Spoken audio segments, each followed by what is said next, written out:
মই মহাপুৰুষ শ্ৰীমন্ত শংকৰদেৱে নিৰ্মাণ কৰা বৃন্দাবনী বস্ত্ৰখন অসমলৈ অনাৰ প্ৰয়াস আৰু প্ৰচেষ্টাৰ বিষয়ে আপোনালোকক অৱগত কৰিছিলোঁ। এতিয়া লণ্ডনৰ মিউজিয়াম আৰু অসম চৰকাৰৰ মাজত এখন চুক্তিত স্বাক্ষৰ হ'ব। প্ৰথমবাৰৰ বাবে সেই বৃন্দাবনী বস্ত্ৰখন 6 মাহৰ বাবে আমি অসমলৈ আনিব পাৰিম, যি আমাৰ ঐতিহ্যৰ চানেকি। মহাপুৰুষ শ্ৰীমন্ত শংকৰদেৱে নিজে হাতেৰে বৈ থৈ যোৱা সেই বৃন্দাবনী বস্ত্ৰখন আমাৰ বহু প্ৰজন্মই জীৱনকালত চাব নোৱাৰিলে।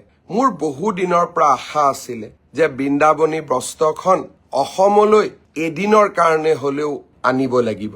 আজি সেই প্ৰচেষ্টাত লাহে লাহে আমি সফল হ'ব ধৰিছো। অহা 15 তাৰিখে মই লণ্ডনলৈ যাম।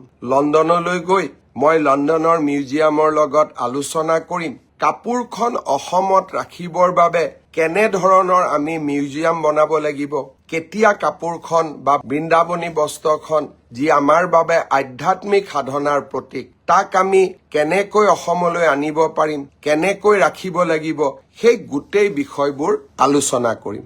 16-17 তাৰিখে মই লণ্ডনত থাকিম, এই গোটেই কথাবোৰ আলোচনা কৰিম আৰু 18 তাৰিখে ৰাতিপুৱাই অসমলৈ উভতি আহিম।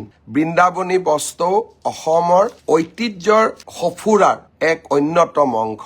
আপোনালোকৰ মনত থাকিব, আমাৰ চৰকাৰৰ দিনত প্ৰতিগৰাকী অসমৰ প্ৰবাদ প্ৰতিম পুৰুষক আমি বিশ্ব মঞ্চলৈ লৈ যোৱাৰ চেষ্টা কৰিছো।